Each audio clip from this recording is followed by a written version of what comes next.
कृष्णा कृष्णा कृष्णा हरे हरे, हरे राम राम राम हरे हरे।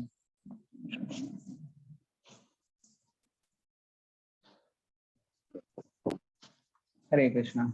तो सर्वप्रथम मैं आप सभी का धन्यवाद करना चाहता हूँ कि आपने अपना बहुत महत्वपूर्ण समय निकाला और आज के इस सेशन में उपस्थित हुए हैं। तो आज का जो टॉपिक है वो टॉपिक अपने आप में ही एक बहुत बड़ा डाउट क्रिएट करता है और मैं ये श्योर हूँ कि ऑलमोस्ट सभी के मन में ये क्वेश्चन आता है। मेरे मन में भी कभी आया था और मैंने भी इसको जानने की बहुत कोशिश की कि अक्सर देखा जाता है जो जो हमारे सामान्य दृष्टिकोण से बहुत अच्छे व्यक्ति हैं, बहुत जीवन में बहुत अच्छा कर रहे हैं, दूसरों के साथ अच्छा कर रहे हैं, अपने साथ अच्छा कर रहे हैं, अपने सगे संबंधियों के साथ अच्छा कर रहे हैं, सामाजिक रूप से अच्छे हैं, आर्थिक रूप से अच्छे हैं, सभी तरीके से अगर कोई व्यक्ति अच्छा है उसके बाद भी उसे कष्ट को देखना पड़ता है, उसे बहुत सी आपदाओं को झेलना पड़ता है, उसे बहुत सारे हिंड्रेंसेस लाइफ में आती हैं। तो मैं, क्योंकि आप सभी यहाँ पे उपस्थित हैं, तो सबसे पहले क्वेश्चन पूछना चाहूंगा। यहाँ कोई ऐसा है जिसके जीवन में कभी ऐसा हुआ हो कि एक बार समय ऐसा लग रहा हो कि पूरी सिचुएशन एकदम हमारे कंट्रोल में चल रही है, सब कुछ एकदम हम जैसा चाहते हैं वैसा हो रहा हो, और अचानक से एक बार ऐसा हुआ कि चीजें एकदम पलट गई और फिर हमारे मन में आया कि ऐसा कैसे हो सकता है, ऐसा तो हो ही नहीं सकता, फिर भी हो गया। अगर ऐसा कोई हो तो डिजिटली अपना हैंड रेस करके बता सकते हैं, या कोई म्यूट अनम्यूट करके अपनी कोई स्टोरी बताना चाहें, छोटा सा कुछ शेयर करना चाहें तो भी कर सकते हैं। क्योंकि जनरली ये देखा गया ऐसी चीजें होती हैं कि चीजें हमारे अकॉर्डिंग चल रही होती हैं and all of a sudden सब चेंज हो गई, तो हमें लग रहा है ऐसा क्यों हो गया, या कौन कर रहा है, और फिर अचानक से आता है भगवान क्यों कर रहे हैं। ये सामान्य सी चीजें हमारे जीवन में देखी जाती हैं। तो सबसे पहले हम इसको, आज के पूरे क्लास में हम इसको 6 अलग अलग तत्वों से समझेंगे। तो सबसे पहला है, हम देखेंगे कि कर्म क्या है या कर्म किस तरीके से एक्ट करता है। तो इसमें और एक उदाहरण हम लेते हैं। मान लीजिए एक व्यक्ति है जिसने 100 खून किए हैं, 100 मर्डर्स। तो 100 खून करने के बाद अब वो पकड़ा गया और सरकार ने या जो भी हमारे जस्टिस हैं उन्होंने उनको सजा दी, फांसी पर लटका दिया और उसकी मृत्यु हो गई। तो अगर हम इस पर्टिकुलर चैनल को देखें तो एक व्यक्ति ने 100 लोगों को मारा और उसको एक बार मारा गया। इसी के ऊपर एक मूवी का डायलॉग है, बहुत पहले मैंने कहीं सुना था। उसमें हीरो कहता है, हीरो के अगेंस्ट में बहुत सारे विलन होते हैं, तो हीरो के पापा बोलते हैं मत मारो और तुम्हें मौत हो जाएगी। तो हीरो कहता है कि एक कत्ल की भी सजा मौत है और 10 कत्ल की भी सजा मौत है, मैं सबको मार के रहूंगा। तो अगर हम ये छोटा सा जो हमारा टाइम फ्रेम है इस जीवन का, उस व्यक्ति का, उसमें देखें तो वो चाहे कितनी बार भी गलत काम करे उसे सजा एक बार हो रही है। तो क्या ये जस्टिफाइड है? अगर एक व्यक्ति 100 लोगों को मार रहा है और बदले में केवल उसको एक ही बार यातना मिल रही है, तो क्या ये जस्टिफाइड है? कोई अनम्यूट करके बता सकते हैं अपनी राय, जस्टिफाइड है या नहीं है? जस्टिफाइड है तो क्यों है, नहीं है तो क्यों है? हरे कृष्णा। देखिए, ये एक टू वे कम्युनिकेशन रहना चाहिए। ऐसा नहीं कि मैं यहाँ कोई प्रवचन सुनाऊंगा, केवल मैं ही बोलूंगा और आप लोगों की साइड से कुछ नहीं आएगा। Let's keep it interactive.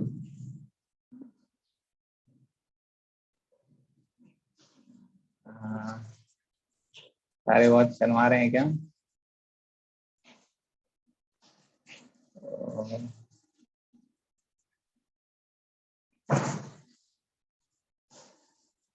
ठीक है। अब अभिषेक ब्रो, आप कुछ इसमें बताना चाहेंगे? मैं नाम लेके पूछता हूँ ताकि कोई तो कुछ बोले। आपकी क्या राय होगी इसमें?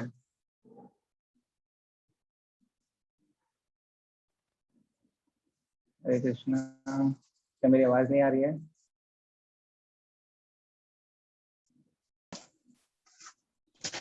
हरे कृष्णा प्रभु जी। यस वो बोलिए। तो ये जो पर्टिकुलर केस मैंने बताया, ये कितना जस्टिफाइड है, आप बताइए। जी मतलब जैसे कि मतलब एक आदमी किसी को मर्डर करता है तो उसको भी फांसी हो रहा है एक बार, और कोई आदमी 10 लोगों को भी मार रहा है तो उसको भी वही एक बार फांसी हो रहा है, मतलब हाँ हो रहा है हाँ। सजा। तो 10 मारने वाला तो फायदे में रहा ना, 10 लोगों को मारा उसने, ज्यादा अपने अंदर जो क्रोध था, आक्रोश था, उसको ज्यादा खत्म किया, एक वाला तो नुकसान में रह गया। जिसने 10 लोगों को मारा वो तो फायदे में है, जिसने एक व्यक्ति को मारा वो नुकसान में है। ये समझ में आ रहा है ना? नहीं, नहीं, इसको अब इसको हम समझने की कोशिश करेंगे। इसमें और भी हम उदाहरण ले सकते हैं कि एक व्यक्ति है, मान लीजिए, जिसने आपसे 100 रुपए लिए, और 100 रुपए लेने के बाद अचानक से उसकी अकाल मृत्यु हो गई या कुछ हो गया और वो अब नहीं रहा, तो आपके पैसे वो लेकर के चला गया, तो क्या खत्म हो गई? ये कहानी पूरी खत्म हो गई?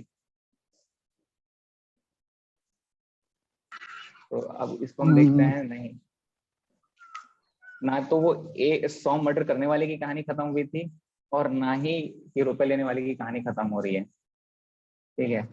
अब इसमें और एक चीज हमको समझने वाली क्या है कि एक एक ही जीवन में उसको 100 बार मृत्यु कैसे दे सकते हैं? दे ही नहीं सकते ना, एक ही जीवन में 100 बार तो उसको नहीं मार सकते हैं, लेकिन उसने 100 लोगों को मारा है तो उसको उसका दर्द मिलना चाहिए। कई बार हम कुछ बहुत ही ड्रेडफुल सिचुएशन सुनते हैं जिसमें किसी ने बहुत बुरी तरीके से किसी का मर्डर कर दिया, एक सीन ऐसा होता है, या किसी ने बहुत ड्रेडफुली किसी का बलात्कार कर दिया, ऐसा हम कोई सीन सुनते हैं तो तुरंत हम ऐसा सोचते हैं कि तो इसके साथ उससे भी बुरा कुछ होना चाहिए, उससे भी ज्यादा ड्रेडफुल कुछ होना चाहिए, तब जाकर के उसको अकल आएगी। लेकिन क्या हमारे जस्टिस में ऐसा कुछ भी है जिससे हम उसको ये दे सकते हैं? ज्यादा से ज्यादा फांसी दे देंगे, कोई जानवर से कटवा देंगे, या तो इंडिया में तो बेसिकली इतना ज्यादा कुछ नहीं है, तो वो छूट गया, वो बच गया? नहीं। इसके लिए क्या किया है, भगवान ने अपनी एक जस्टिस सिस्टम बनाई है, जिसपे इंचार्ज रखा है, जिसका हेड है यमराज जी, और इंचार्ज उसमें रखा है चित्रगुप्त को।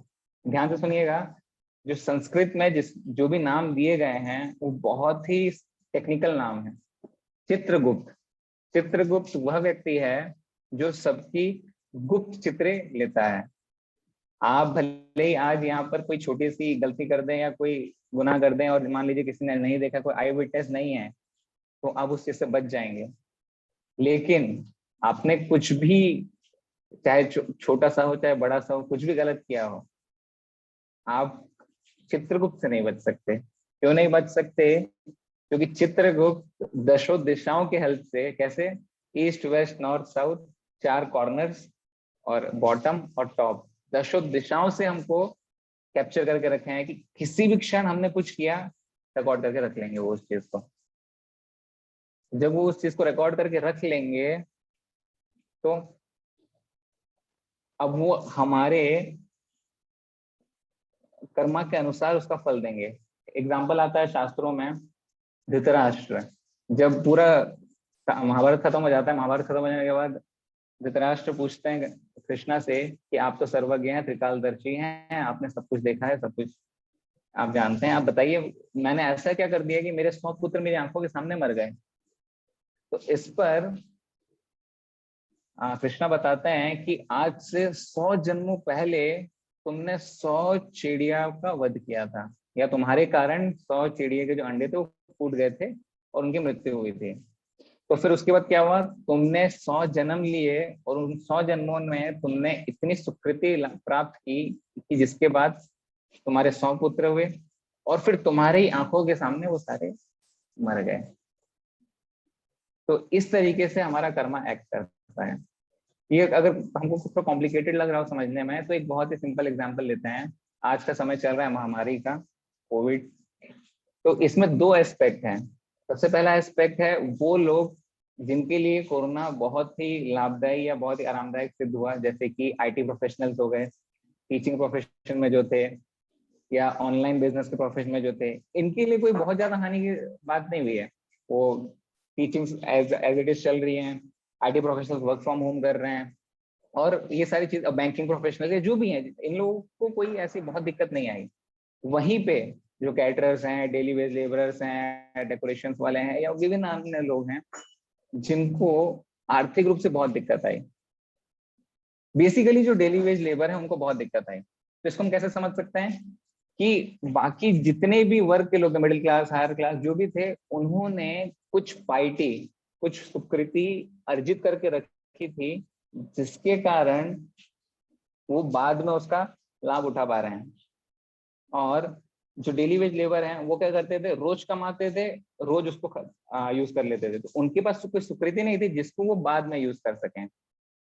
तो अभी अगर हम प्रेजेंट सिचुएशन में देखें कि कोई व्यक्ति बहुत अच्छा कर रहा है, बहुत अच्छे तरीके से अपना जीवन यापन कर रहा है, उसके बाद भी उसको कष्ट आ रहे हैं, तो इसका मतलब क्या है, हमने बस एक टाइम फ्रेम को देखा है।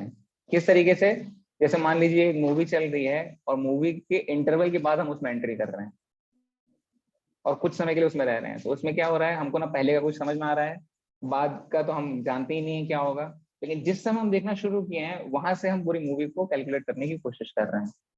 इसको और एक एग्जाम्पल हम कैसे समझेंगे, आप सभी ने यहाँ पर देखा होगा सावधान इंडिया या टाइम पेट्रोल या सीआईडी जो भी है, इसमें क्या होता है, जो सब जब जैसे ही एपिसोड शुरू होता है सबसे पहला जो सीन होता है उसमें जनरली होता है कि एक मान लीजिए कोई फैमिली होगी और होगी, उसमें कोई व्यक्ति बैठे होंगे, कोई घर परिवार होगा, और अचानक से वहां कोई घटना घट जाती है, किसी का मर्डर हो जाता है या पुलिस आ जाती है, किसी को उठा के ले जाती है, और फिर उसके बाद वहां से फिर एपिसोड शुरू हो रहा है, उसमें वो बोलेगा 2 महीने बाद, 2 साल बाद, एक दिन बाद, इस तरीके से फिर वो आगे बढ़े। तो इसमें क्या बता रहे हैं, वो प्रेजेंट सिनेरियो जो जो बहुत ही खतरनाक था उसको अब रिलेट कर रहे हैं कि पास्ट में क्या हुआ, मतलब व्हाट वाज द रीजन, क्या रीजन था जिसके कारण आज ये सिचुएशन हम देख पा रहे हैं। ये सिचुएशन अगर हमारे मन में आएगा कि अचानक से कैसे घट गया, इसका मतलब वो दिखा रहे हैं पास्ट में व्यक्ति ने ये चीजें की हैं जिसके कारण आज ये सिचुएशन क्रिएट हो रहा है। एक बहुत ही फेमस एग्जांपल है, आप नेट में भी सर्च कर सकते हैं, इनका नाम है अर्थर एस, बहुत ही फेमस टेनिस प्लेयर रहे हैं। तो इन्हें ये बहुत ही धर्मपरायण थे, भगवान की भक्ति करना, जीसस की या जो भी भगवान की भक्ति करना इन्हें बहुत अच्छा लगता था और बहुत ही जेंटलमैन थे।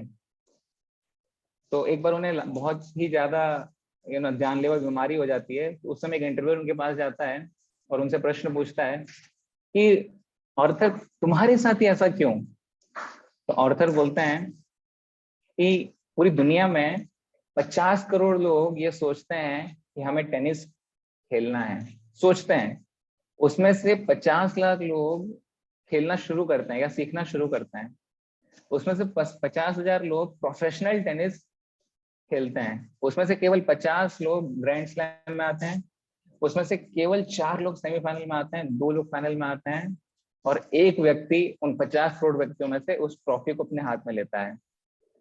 तो जिस दिन मेरे हाथ में वो ट्रॉफी थी, क्या मैंने ये प्रश्न पूछा कि मुझे ही क्यों, आखिर मुझे ही क्यों मिला। तो आज मैं इस प्रश्न को कैसे पूछ सकता हूँ कि भगवान मुझे ही क्यों।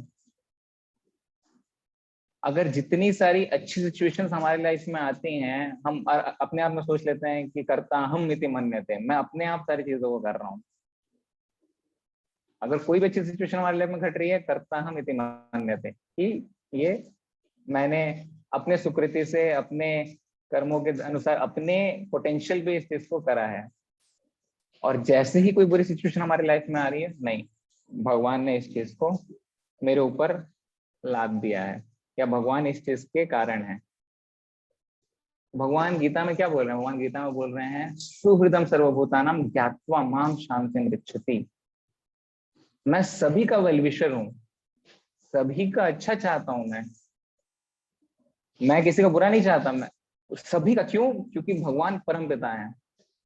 भगवान ने ये पूरी जो सृष्टि रची है हमको फैसिलिटेट करने के लिए रची है कि हम अपने जो इच्छाएं हैं उसको पूरा कर सकें। और क्योंकि भगवान परम पिता है, वो कभी हमारा बुरा नहीं चाहेंगे। लेकिन अब हमारे साथ बुरा किस तरीके से, देखिए इसमें आगे समझते हैं। पहले हम समझ गए कि कर्मा क्या था, हमने कुछ कर्म किया जो अभी हमको नहीं पता पहले क्या हुआ था और बाद में क्या हुआ। ये एक टाइम फ्रेम है। इसको भी कैसे समझ सकते हैं कि पुनर्जन्म का कॉन्सेप्ट है, किस तरीके से इसको मान सकते हैं। सबसे अच्छा एग्जांपल होता है फोबिया। किसी व्यक्ति को पानी की फोबिया होती है, किसी को हाइट की फोबिया होती है, किसी को फायर की फोबिया होती है। अचानक से, मतलब आउट फ्रॉम नोवेयर, पता ही नहीं है, और कहीं से ये चीजें उत्पन्न हो जाती हैं। तो इससे, और इसको कैसे बताया जाता है कि हमारे जो आत्मा है, हमारी आत्मा ये एटर्नल है, सच्चित आनंद की बनी हुई है। सच्चित आनंद का अर्थात सत का मतलब है अनंत, जो कभी खत्म नहीं हो सकती। भगवान गीता में बताते हैं न जायते न म्रियते व कदाचिन, न जायते न म्रियते व कदाचिन, भगवान गीता में बताते हैं। मतलब जिसका कभी जन्म नहीं होता, जिसकी कभी मृत्यु नहीं होती, ये है आत्मा। और अभी जो हमारी लाइफ है ये एक पर्टिकुलर स्पैन है, उसमें से कह सकते हैं ये एक बहुत बड़ी मोटी बुक है, जिसमें से हमारी ये पूरी लाइफ एक पर्टिकुलर पेज है जिसको हम अभी देख रहे हैं और जिसके अकॉर्डिंग हम चलने की कोशिश कर रहे हैं। तो ये हो गया एक कारण कि हम हमारे कर्मों के कारण चीजों को भोग रहे हैं। तो अब मन में क्वेश्चन आ सकता है कि भगवान ने कर्म क्यों बनाया, या हम अपने हिसाब से कर्म क्यों कर रहे हैं, या भगवान ने इस संसार को ही क्यों बनाया। ये कुछ क्वेश्चन हमारे मन में आ सकते हैं। तो सबसे पहला, हम अपनी इच्छा से क्यों कर रहे हैं, तो हमको समझना पड़ेगा। मैंने बताया सच्चित आनंद से हम बने हुए हैं। सच्चित आनंद में सबसे लास्ट है आनंद। आनंद यानी कि हैप्पीनेस। हैप्पीनेस कैसे मिलती है? प्रेम करने से मिलती है। तो इसका मतलब हमारा स्वरूप ही है प्रेम करना। आज के इस जीवन में, आज हम में से किसको प्रेम की आवश्यकता नहीं है, या कौन प्रेम नहीं चाहता है? सबको प्रेम चाहिए। और हम कितना एंडेवर कर रहे हैं ये प्रेम पाने के लिए या खुशी को अर्जित करने के लिए ही कर रहे हैं। कैसे? अब सोचिए, हम जब रात को सोते हैं तो हम करवट भी केवल इसीलिए बदलते हैं क्योंकि जो पिछली करवट थी उसमें हम कुछ देर रह रहे के बोर हो गए।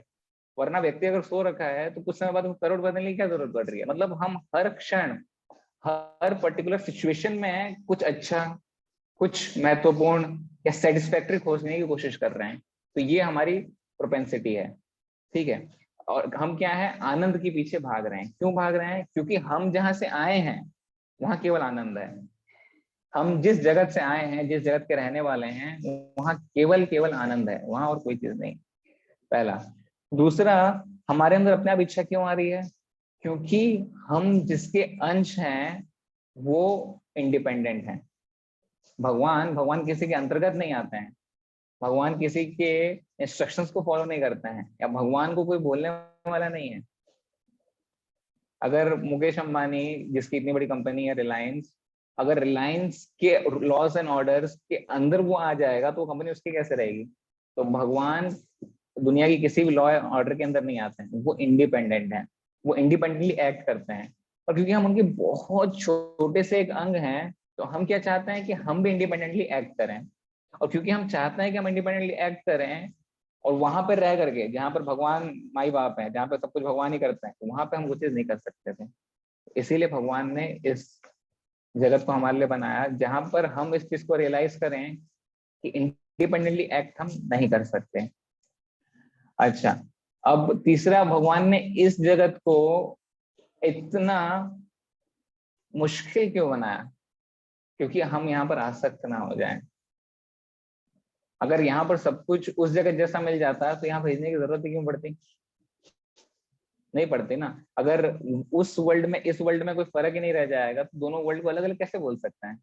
भगवान ने इस दुनिया को इसीलिए बनाया, जैसे हम समझेंगे बहुत अच्छी गवर्नमेंट है, मान लीजिए एक होता है हैप्पीनेस इंडेक्स, मतलब कौन सी कंट्री सबसे ज्यादा खुशी है। तो हैप्पीनेस इंडेक्स में जो कंट्री टॉप में है, नंबर 1 है, उस कंट्री में भी एक प्रिजन हाउस होगा और एक पुलिस डिपार्टमेंट होगी। क्यों होगी? क्योंकि जितनी भी अच्छी सरकार क्यों ना हो जाए, जितना भी अच्छा सिस्टम हो जाए, हमारे अंदर कुछ ना कुछ बुरी प्रवृत्तियां रह गई हैं, और जिसको सही करने के लिए एक सिस्टम की जरूरत है, जिसको एज इट इज लाने के लिए एक सिस्टम की जरूरत पड़ेगी। तो उस सिस्टम को जो एक इस दृष्टिकोण से हम देखेंगे तो छोटा सा एक प्रिजन हाउस हो सकता है या एक पुलिस सिस्टम हो सकता है। उसी प्रकार से भगवान ने इस पूरे जगत के लिए जो सिस्टम बनाया, इन चीजों को सिखाने के लिए, पनिशमेंट देने के लिए, वो है ये भौतिक संसार। तो भौतिक संसार में अब अच्छे लोग भी हैं, बुरे लोग भी हैं। लेकिन जब लॉ ऑफ कर्मा एक्ट करता है तो अच्छा बुरा देख के एक्ट नहीं करता है, या अच्छा बुरा कुछ समय कुछ चीजें अच्छा कर देने से नहीं आ जाती हैं। ये बहुत समय से चलती आ रही हैं, जिसको हम लेते हुए आ रहे हैं। जैसे धृतराष्ट्र के एग्जाम्पल में 100 जन्म वो लेकर के आए, तब जाकर के अंत में उनका पर्टिकुलर जो कर्मा था वो खत्म हुआ 100 जन्मों के बाद। तो साधारण से रूप किसी के मन में प्रश्न आ सकता है कि 100 जन्मों तक वो क्यों खींच रहा था, क्योंकि उसके पास वो सुकृति नहीं थी कि वो पहले जन्म में उसको अर्जित कर सके, तो इसीलिए इतना लंबा समय लग गया। तो ये कुछ कारण है जिससे हम समझ सकते हैं कर्म क्या है।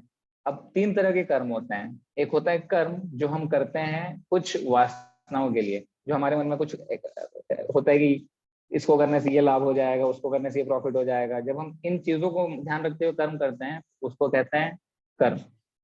फिर एक होता है विकर्म, ऐसे कर्म जो हमको बुरे रिजल्ट देंगे या वो जो हमको पाप कराते हैं। और एक कर्म होता है अकर्म, जो हमें कर्म बंधन से काटता है।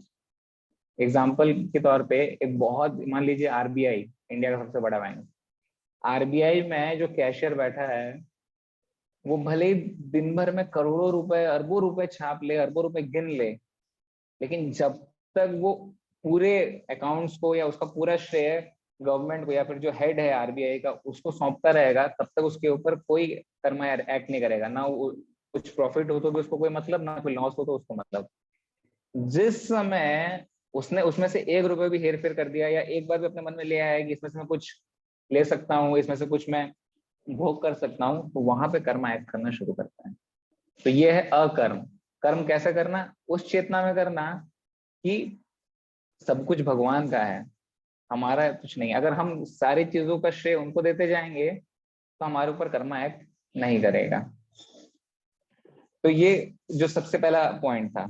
सेकंड पॉइंट है जो हम समझेंगे एक और उदाहरण से। मान लीजिए एक छोटा सा बच्चा है जिसको आग के बारे में कुछ भी नहीं पता, लेकिन आग देखने में बहुत ही आकर्षित लग रही है उसको। एक मोमबत्ती है, उसके ऊपर एक छोटा सा फ्लेम है जिसको देख करके वो बहुत आकर्षित हो रहा है। तो अपने पिताजी से कहता है कि पिताजी मुझे आग में उंगली डालनी है। तो पहले पिताजी बोलते हैं नहीं नहीं, वैसे करोगे तो तुम्हें हानि होगी, मत करो। वो नहीं मानता है, नहीं मुझे करना है। 2-3 बार जिद करने के बाद पिताजी बोलते हैं ठीक,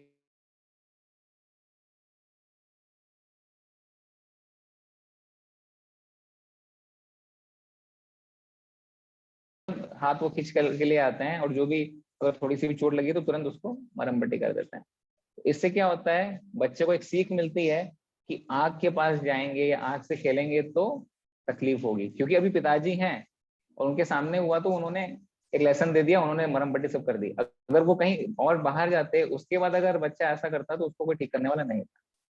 तो अभी भगवान पूरी सृष्टि का निरीक्षण करते हैं, तो इसीलिए जो व्यक्ति अच्छा कर रहा है, जो जो जो लोग अच्छे हैं, उनको भगवान कुछ लेसन्स देते हैं कि आप अगर ऐसा करेंगे तो आपके साथ गलत होगा, या जीवन में ऐसे सिचुएशंस आ सकते हैं, नहीं चाहते हुए भी ये गलत चीजें हो सकती हैं, तो उसको देख करके हम सतर्क रहेंगे।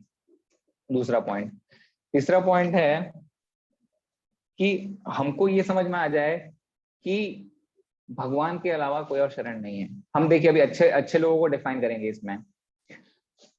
अब इसमें अच्छा का मतलब ये भी हो सकता है कि कोई व्यक्ति, एक एक उदाहरण ऐसा समझिए कि हम अच्छे किसको बोल सकते हैं। मान लीजिए एक व्यक्ति है जो फुटपाथ में बैठा हुआ है, किसी कारण से वो अपने घर का रास्ता भूल गया, मतलब जा रहा था और अचानक से रुक गया।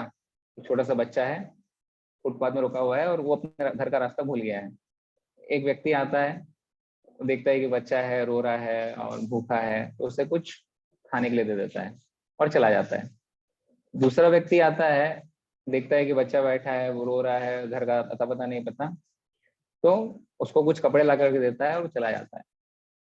तीसरा व्यक्ति आता है और देखता है कि बच्चा रो रहा है, तो अब क्या करता है, पहले पता करता है कि बच्चा कहाँ से है, किसका है, क्या है, और उसके बाद जाके उसको घर छोड़ाता है। तो तीनों ने अपने लेवल पे कुछ ना कुछ अच्छा किया, लेकिन सबसे अच्छा किसने किया? सबसे अच्छा तीसरे व्यक्ति ने किया, जिसने अपने उस बच्चे को अपने माता पिता से मिला दिया, क्योंकि उसके बाद सारा टेक केयर वो करेंगे। तो अगर हम भौतिक दृष्टिकोण से किसी को अच्छा बोल रहे हैं तो हमें ये भी देखना पड़ेगा कि उसने किसका क्या अच्छा किया है, और हमको इससे ये लेसन लेना है कि हम सबका कैसे अच्छा कर सकते हैं। तो इसमें एक उदाहरण ये है कि एक छोटी सी बच्ची है जिसकी इच्छा हो रही है, अपनी मम्मी को रोज देख रही है खाना बनाते हुए, तो उसके मन में इच्छा हो रही है कि मम्मी मैं भी खाना बनाऊंगी। तो वो मम्मी को कहती है खाना बनाना है, तो मम्मी को पता है कि वो बड़े गैस में नहीं बना सकती और कुछ लग जाएगा, तो मम्मी अगले दिन जाती है मार्केट और एक छोटा सा किचन सेट ला करके उसको दे देती हैं। और घंटों बैठ करके बच्ची उसमें खाना बना रही है। अब खेलते खेलते वो थक गई। थक जाने के बाद मम्मी को बुला रही है कि मम्मी मुझे भूख लग रही है, खाना दीजिए। तो इतना मम्मी कहती है कि तुमने इतनी देर से खाना बनाया, उसी को खा लो। तो यहाँ पे वो बच्ची को समझ में आता है कि नहीं, हम हर चीज को नहीं कर सकते, या एट द एंड भगवान ही जो अच्छा देना है बुरा देना है सब वो देंगे। तो हम कई बार ऐसा हो सकता है कि बहुत कुछ अच्छा करने की कोशिश कर रहे हैं, बहुत फल की प्राप्ति के लिए कर रहे हैं, लेकिन हम हमेशा सही नहीं हो सकते। तो भगवान के पास जाएंगे, उनको सरेंडर करेंगे तो वो हमको कर देंगे। भगवान गीता में चीज बताते भी हैं, कर्मण्येवाधिकारस्ते माँ फलेषु कदाचन माँ कर्म फलेतुभुः माते संतोषो कर्मणि। हे अर्जुन, तुम्हारा कर्म के ऊपर अधिकार है, परंतु फल के ऊपर कोई अधिकार नहीं है। और कर्म चाहे फल चाहे अच्छा हो चाहे बुरा हो, ना तो कभी उसको अपना कर्ता समझो, ना ही उसके प्रति आसक्त हो, क्योंकि सब कुछ मैं दे रहा हूँ। भगवान को ना सब कुछ मेरे से आ रहा है। अहम सर्वस्य प्रभो मत्तः सर्वम प्रवर्तते। पूरी मटेरियल और स्पिरिचुअल क्रिएशन मैं दे रहा हूँ, मेरे से पूरी क्रिएशन आती है। तो इससे बच्चे वाले एग्जाम से हमको समझ में आ गया कि हम कुछ भी एंडेवर कर लें, एट द एंड हमको जाना पड़ेगा भगवान के पास लेने के लिए। और इस चीज को बताने के लिए भगवान कई बार कष्ट लाते हैं।